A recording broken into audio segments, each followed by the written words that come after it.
반갑습니다. 조교입니다. 지금 송영길 대표의 구속영장을 앞두고 영장실질심사를 앞두고 지금 말이 아주 많습니다. 말이 많지만은 이번에는 구속의 길로 가는 것 같습니다. 현재 민주당의 돈봉투 사건과 억대 뇌물수수 혐의를 받고 있는 송영길 대표에 대한 구속영장이 지금 청구되어 있습니다. 18일 날 구속영장이 실질심사가 있습니다.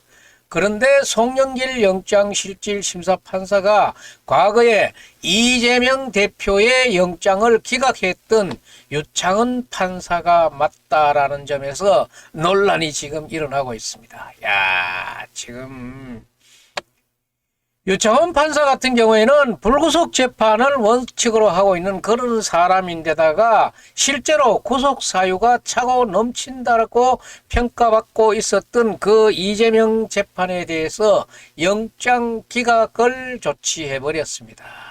그래서 정치 편향적이라는 그런 논란을 가져와서 지금도 그 곤욕에 쌓여 있을 겁니다. 이를 두고 법조계라든가 정치권에서는 왜 검찰이 굳이 이 송영길에 대한 영장실질심사도 유창헌 부장판사에게 맡겼는지 모르겠다, 이런 얘기가 나오고 있는데, 실제로 검찰 측에서는 검찰 측 나름대로 머리를 썼다는 거죠. 유창헌 판사를 피하려 그러면은 피할 수도 있는데 왜 유창헌 판사를 굳이 택했는가?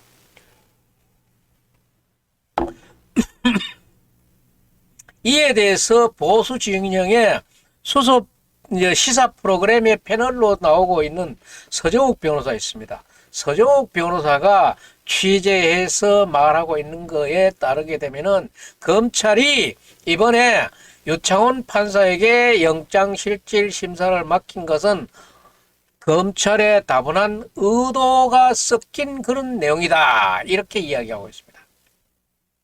이렇게 서정욱 변호사의 그 내용들을 이렇게 짚어보면은, 먼저 송영길의 혐의에 대해서는 검찰청이라든가 정치권에서 구속될 이유가 차고 넘친다, 요새는 차고 넘친다 그런 게 많은데도 이걸 또 벗어나는 것들이 또 많았어요. 실제로 검찰 측에서는 송영길 혐의는 구속수사가 불가피하다라는 입장이고, 검찰 측의 관계자는 송영길이 자신의 정치적 지위를 이용해가지고 그에게 불법 정치 자금을 수수했고, 이를 선거인들을 매수하기 위해서 제공했다. 이와 같은 범죄는 대의민주주의 근간을 훼손을 하는 그런 아주 어마무시한 범죄로서 집권 여당인 공당의 대표를 선출하는 과정에서 발생했는 이런 사건이기 때문에 엄중하고 단호하게 단죄해야 된다 하는 이런 얘기들입니다. 이처럼 송영길 전 대표의 혐의는 금권 선거라는 사안의 중대성을 안고 있는 것입니다. 또 그리고 송영길 이 전 대표가 프랑스에서 귀국을 하면서 차명 휴대폰을 이용해 가지고 관련자들에게 접촉한 정황들을 비롯해 가지고 증거인멸 우려가 있다는 점을 들어서 검찰은 구속의 필요성 입증에 대해서 자신 있다고 이렇게 얘기를 하고 있습니다. 실제로 송영길이 귀국을 하면서 휴대전화를 폐기하고, 이 송영길이 변호사라는 사람이 있다고 짓을해요. 귀국하면서 휴대전화를 폐기하고 그의 보좌관 송영길의 외곽적인 먹사연의 하드디스크를 교체하는 등 누가 보더라도 수상한 말이라, 수상할 수밖에 없는 얘기라는 이런 행보들을, 이런 증거인멸에 가까운 이런 얘기들을 했어요. 이뿐 아니라 검찰에 따르게 되면은 송영길은 자신의 외곽 후원 조직인 먹사연을 통해 가지고 7명으로부터 불법 정치자금 총 7억 6,300만 원을 받은 혐의까지도 받고 있어요. 또 송영길은 박용화라는 전 여수상공회의소 회장으로부터 소각처리시설 인허가 청탁 대가로 받은 뇌물이 4천만 원으로 알려지고 있는데, 검찰은 이거는 특정범죄 가중처벌법상 뇌물죄 혐의를 적용한 상태라고 합니다. 그리고 또 이뿐 아니라 송영길의 태도도 아주 나쁘지요. 구속 가능성을 높이고 있다는 거 하는 게 이 사람들의, 이 송영길의 자승자박의 행위였어요. 송영길은 검찰 수사가 시작되자 일정을 앞당겨서 지난 4월 파리에서 귀국을 한 뒤에 검찰이 정치적 기획수사를 하고 있다, 이렇게 주장을 하면서 혐의를 전면 부인하고 나섰어요.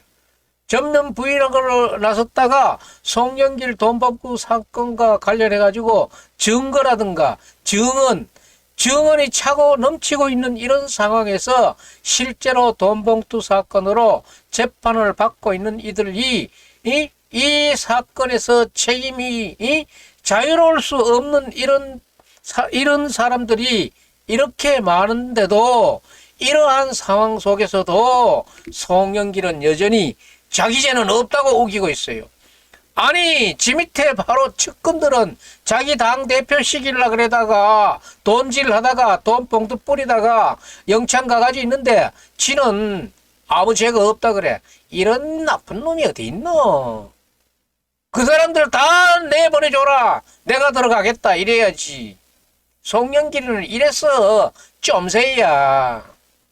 지난 2차례 검찰에서 자진 출두해가지고 검찰이 압박을 했지만은 정작 조사, 저쪽에 검찰 조사하는 과정에서 뭐 자기가 할 얘기 다 할 수 있는 그런 상황이었지만은 정작 조사받을 때는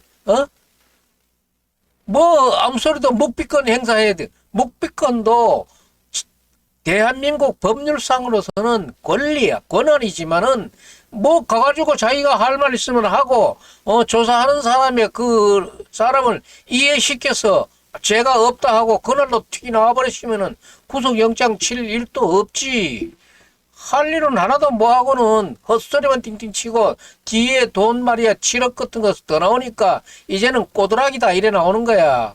이를 두고 법조계에서는 송영길이 묵비권을 행사했다 하는 것은 그가 이야기하는 대로 헌법상의 국민의 권리는 맞지만은 판사들의 입장에 보았을 때는 검찰이 수사한 혐의에 대해서 당사자가 해야 될 얘기, 소명할 해야 되기를 하지 않았다는 거야. 그게 결국은 말 안 했는 게, 권리를 행사했는 게, 말 안 하는 권리를 행사했는 게 잘했는가? 잘했는가 아니라, 자리인데 불리한 것은 불리하다고 얘기해야지. 피의자에게 불리하게 적용할 수 없는 그런 짓을 하고 왔는 거야. 송영길이도 변호사라고, 사법고시 된 변호사가 법을 이렇게 처리하고 있어. 별 볼 일 없어, 변호사라도. 사법고시도 이거 보면 또 별 볼 일 없는 것 같아. 실제로 검찰 조사 과정에서 이렇게 보면은 검찰이 조사한 내용에 대해서 논리적으로 설명하고 그 논리를 깰 수 있는 증거를 제시해야 되는 게 송영길인데, 그런 것들은 하나 제시하지 않고 뭐 기획수사다 있다고 헛소리나 해적기만 나와가지고 뭐 잘했는 끝이 묵비권 행사했다고. 자랑이다, 변호사라는 게. 에이, 꼬라지하고는. 자신의 무혐의를 입증하겠다는 그런 말 한마디 하지 않고 묵비권 행사하고 끼 나와가지고는 뭐 기획수사다. 기획수사라도 디갈만 하니까 디갈이지. 정말로 지가 죄 없으면은 그냥 순순히 디갈 사람이야. 이러한 권리를 스스로 포기했다는 점에서 영장 심사를 받을 때 긍정적인 결과를 가져오기는 매우 어렵다는 거야. 판사가, 내가 지금 이 무식이 봐도 이해가 안 가는데 판사가 보면 이거 이해하겠냐 하는 거다. 이뿐 아니라 송영길의 돈봉투 사건에 대해서 국민이라든가 수사기관에서 민주주의를 흔든 이 중대범죄를 그냥 풀어주라고 택도 없는 소리 하지 마라. 오히려 송영길은 돈 봉투 사건이 무슨 중대한 범죄냐고 이따오 개소리를 하고 돌아다니는데 아무렇지도 않다는 뜻이 이게 무슨 범죄라고 이러느냐. 우리 당내 행사를 가지고 이게 무슨 변호사냐. 이에 대해서 정치권이라든가 법조계에서는 수십 년간 민주주의를 사수해오고 정치를 해왔던 송영길의 입장에서 국회에서 법을 만들어 왔던 그런 20년 동안 법을 만들어 왔던 입장에서 저따오 소리가 나왔다는 게 어이가 없다는 그런 지적들을 하고 있는 거예요.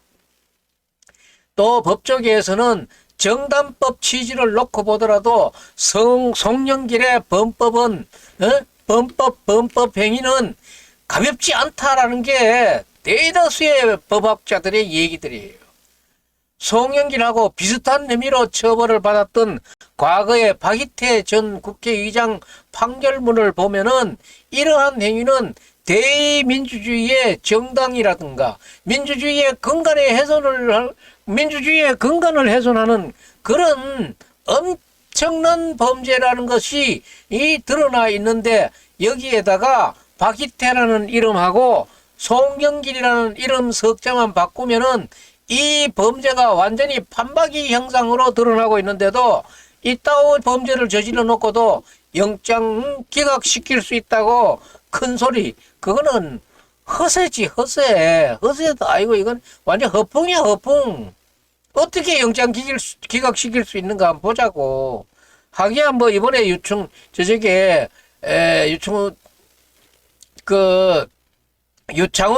판사 만나기는 잘못 냈다마는 전번에 이재명이도 기각시켜 줬으니까 이번에 송영길도 기각시켜 주면은 송영길이 기각하고 오겠다 하는 그런 자신감 넘치는 얘기가 딱 떨어지겠네.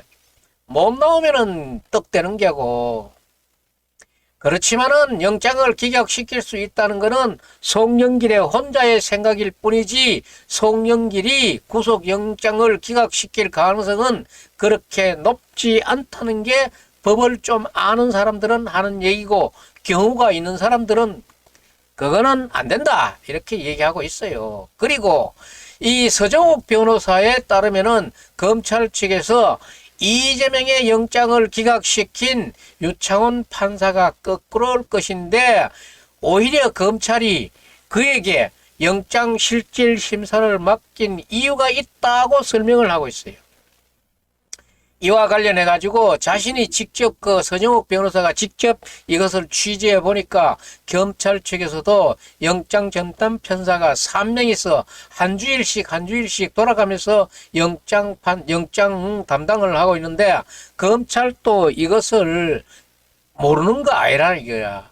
그럼에도 불구하고 굳이 이재명을 기각시킨 유창훈 판사에게 송영길 영장 심사를 맡긴 이유는 세 가지라고 이 서정욱 변호사가 얘기하고 있어요. 첫 번째로는 이재명의 영장 기각을 한 유창훈 판사가 이번에도 기각시키는 것은 어렵기 때문이라고 판단하고 있고 여태까지 설명드린 대로 송영길 같은 경우에는 구속이 되어야 하는 사유가 차고 넘치기 때문에 이번에 또 기각이 된다 그러면은 유창훈 판사에게는 정치 판사라는 그런 딱지가 딱 붙어질 것이고 비판이 이번에도 엄청나게 쏟아질 것이기 때문에 자기도 각오해야 되고 이것을 역이용한 것이 검찰이 아니겠는가. 유창훈 판사에게 이번에 영질 심사를 맡겨가지고 그에게 부담을 콱 안겨주는 그런 전략을 쓰고 있다는 그런 분석이 하나이고 두 번째로는 유창훈 판사는 돈 봉투 사건하고 관련된 또 다른 핵심 인물 강래구라든가 송영길의 최측근 박용수 전 보좌관 그런 사람들에게 영장은 발부해놓고 권한과 책임에 비례한다는 점에서 송영길의 영장을 기각시키지는 못한다. 송영길의 참모들에게 영장을 발부한 유창훈 판사가 송영길의 영장을 발부를 기각시키는 것은 쉽지 않을 것이라는 검찰 측의 판단이 여기에 두 번째이고 마지막 세 번째로는 만일에 만일에 유창훈 판사가 영장을 기각하면은 검찰은 고민할 것도 없이 좌우 살펴볼 것도 없이 송영길에 대한 영장을 재청구할 것이라는 것이 세 번째 각오라는 거예요. 이걸 정치적으로 봤을 적에 현직에 있는 당대표에게 영장을 바로바로 이렇게 재청구하는 것은 부담이 되지만은 지금 이재명이 그 부담의 혜택을 보고 있잖아요. 현직 당대표에게는 재청구 영장이 부담이 되지만은 전직 당대표 영장 재청구는 부담스럽지 않다는 거예요. 두고 볼 것도 없다. 영장 재청구하겠다. 그리고 특히나 유창훈 판사가 만일에 이재명 케이스와 마찬가지로 송영길에 대한 영장을 기각시킬 경우에는 자동적으로 다른 부장판사가 다시 담당하게 되어 있기 때문에 검찰 측에서는 송영길의 영장 청구를 유창훈 판사에게 하는 것이 그다지 부담스럽지 않는 상황이라고 보고 그렇게 했는 것 같습니다. 아무튼 송영길은 자신의 혐의에 대해서 신당 창당을 통해 가지고 이재명하고 똑같이 국회의원 돼 가지고 정치 권력을 다시 얻어서 국회의원의 그 방탄 우산을 뒤집어 씌워보려고 이 작당을 지게고 있는데, 만일에 이번에 송영길이 짝가닥 구속이 돼 버린다 그러면은 자신의 신당 창당 꿈은 다 물거품이 돼 볼 것이고, 그리고 반드시 송영길은 구속되어서 더 이상의 범죄자들이 정치 권력을 얻어가지고 면죄부를 국회의원 돼서 국회의원이 뭐 면죄부라? 에? 면죄부를 받아가지고 이따위 행동을 시도하지 않는 것에 이 뿌레기를 뽑아야 될 거 아니에요. 대한민국에 없어져야 될 것 같게 지금 여의도 국회의원, 저 전과자 제일 많이 살고 있는 국회의원들, 저 집단들의 그 범죄 이력을 조사해가지고 별 따르는 것들은 전부 다 내보내야 돼. 왜 그거 우리나라 제일 소중한 헌법을 제정하고 관리하고 저기 입법해야 되는 그런 국회에 전과자들이 그렇게 많아. 전과자들이 제일 많은 데가 국회의원 아니야. 이 국회 좀 씻어내야 돼. 송영길 같이 이재명 같이 이렇게 국회의원이 돼가지고 이 면책 특권을 얻으려고는 이런 무리들은 한 방에 소탕돼야 된다는 게 대국민적인 여망이라는 것을 이 자리에서 못 박으면서 오늘의 방송 여기서 마치겠습니다.